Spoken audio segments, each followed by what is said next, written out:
There are tons of Super Smash Bros. Ultimate guides which show you techniques used in high-level gameplay. But at the same time, there are so many techniques that it can become quite overwhelming for a lot of beginner-level players. You ask yourself, what should I focus on first? What is important at the start?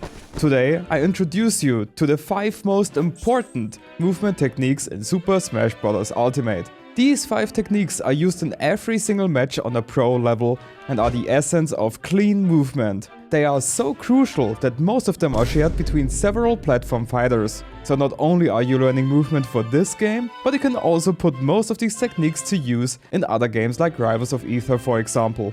Before we start, I recommend to create a new username and set your C-stick to tilt and turn your tap jump off. Now without further ado, let's start with the guide. Number 1. Short hopping. This is a full hop and this is a short hop. Short hops are shorter versions of your regular jump and they are used in a wide variety of situations. You can approach your opponent quickly, you can use them for combos, you can pressure them below platforms and many more. Many combos are only possible because of short hops. There are 3 different ways to perform a short hop. First method.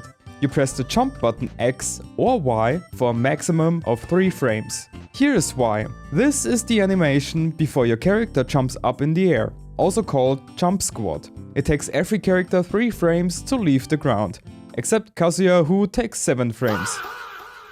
If you release your jump button before your character leaves the ground, you will perform a short hop. If you're not familiar with frame data, then I put it this way. You have to press and release the jump button in the span of 1/20th of a second or about 50 milliseconds. The second method is, you press jump and an attack, A or C stick, at the same time. This is called the short hop macro. The benefit is that it's very easy to perform and has no timing restrictions. The problems are that you will always attack and you cannot time your attack differently, making you more predictable and vulnerable. The third method, you press 2 jump buttons at the same time, for example Y and shoulder button. Personally, I recommend you learn the first method and to turn off tap jump in your controller settings as discussed in the beginning. While jumping with your control stick is convenient at first, it can lead to accidental jumps and misinputs.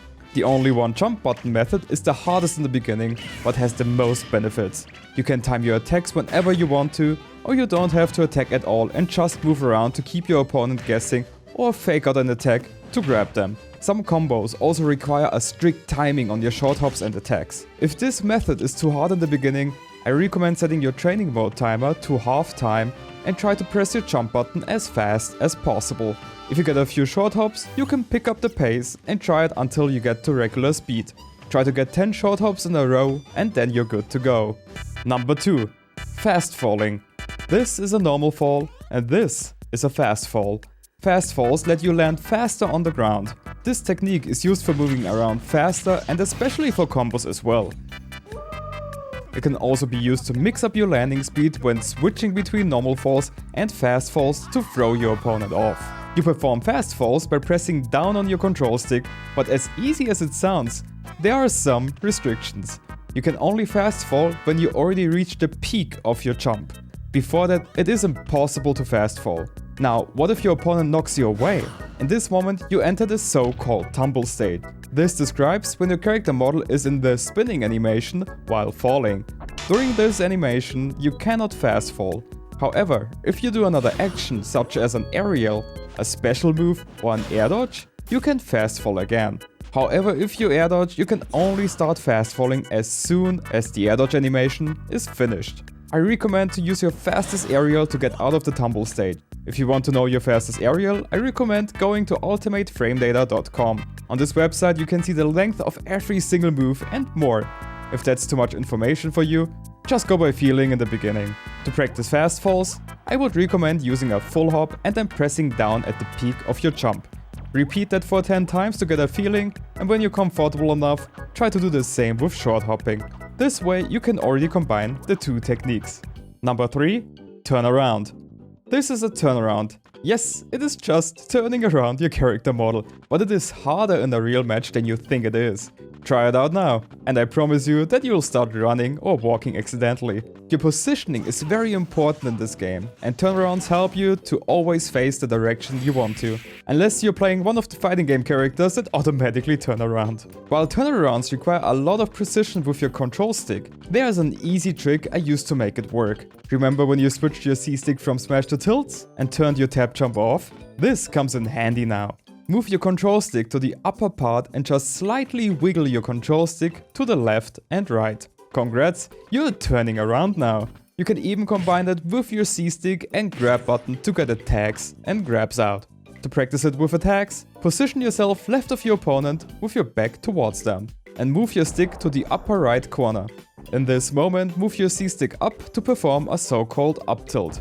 Do that 5 times in a row. Next, do the same, but instead of an up tilt, use your down tilt, which is your C-stick down input. And if you've managed to do that, do the same with jabs, which is your standing A input. And after jabs, try it out with grabs as well. Now you've managed to do it while you're standing to the left of your opponent, but you also have to do it the other way. When training techniques, always make sure to practice them from both sides. And now I've got an even harder practice session for you, but that's already advanced. Pick small battlefield and choose Cloud as a character. On this stage, turn on 3 CPUs to practice against and reset the playing field. What you want to do is turn around your character model, drop through the platform and hit one of the clouds with a bear. Bear is short for back air and is one of your 5 aerial attacks. You perform it by pressing attack plus behind on your control stick.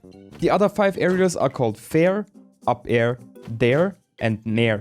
I don't want to get too much into the terminology right now, but a little bit is necessary to explain it faster. Perhaps I go over it in another video if you want to, but let's go back to the practice session for now. If you've managed to hit the back air, jump up to the platform again and perform it on the other side. When I do this, I hold my control stick at the top and slowly go all the way down along the edges in a half circle motion. For me, this is the easiest way, but still hard to perform. So don't get discouraged if you don't get it in the beginning.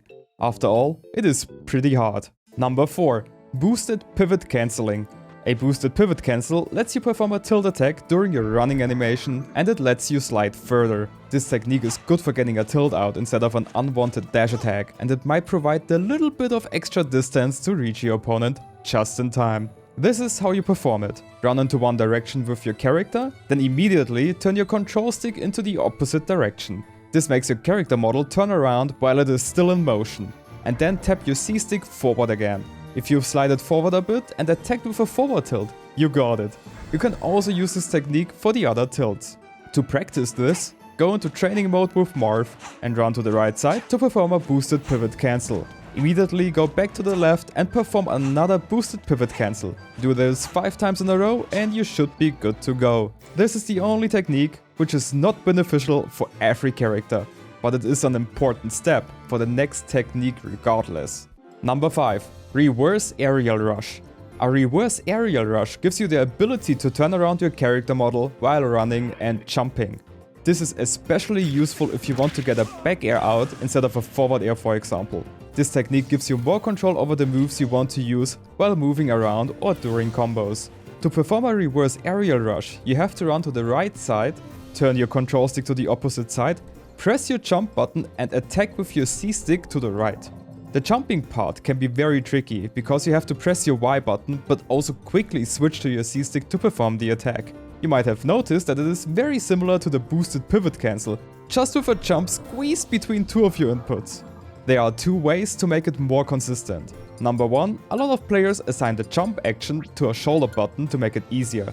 This way you can just use your pointy finger for the jump and your thumb for the C-stick. Method number 2. Personally, I use a controller holding method called claw grip and press the Y button with my pointy finger while using C-stick with my thumb. I think the majority of people use method number 1 because every time I tell players that I claw, they call me crazy. To practice, go on an empty stage and perform the reverse aerial rush from left to right. And immediately go back to the other direction to practice the other side as well. If you get 5 in a row on each side, you're good to go. And if you want to test it out on real characters, I recommend to practice it with Donkey Kong and Roy, because both characters use it in combos. Also use the percentages I provide with each character. With Donkey Kong, use a dash attack on the other Donkey Kong and then try to immediately use a reverse aerial rush to combo him with back airs. You perform a dash attack by pressing A while you are running. With Roy, use your jab and from a standing position, try to immediately use a reverse aerial rush to back air the other Roy. This is one of Roy's and Chrome's most common kill confirms, also known as chair, which stands for jab into back air. Donkey Kong teaches you how to do it in a motion and Roy teaches you how to do it from a standing position. And don't forget to train it from both sides. These 5 techniques are in my opinion the fundamentals of movement in Super Smash Bros. Ultimate and also in many other platform fighters. There are of course more tricks you can learn like a B reverse and wave bounce, which I've already discussed in a separate video, but these depend more on the character you are choosing. But I think with the 5 techniques I provided for you, you have a good starting point. Thank you so much for watching. I hope you learned something and enjoyed the video. Feel free to support the channel by liking, sharing, subscribing and hyping up the video. And if you have questions about other aspects of Smash, feel free to comment down below. I might make a video on that as well. I see you all next time. Have a good one. Bye bye.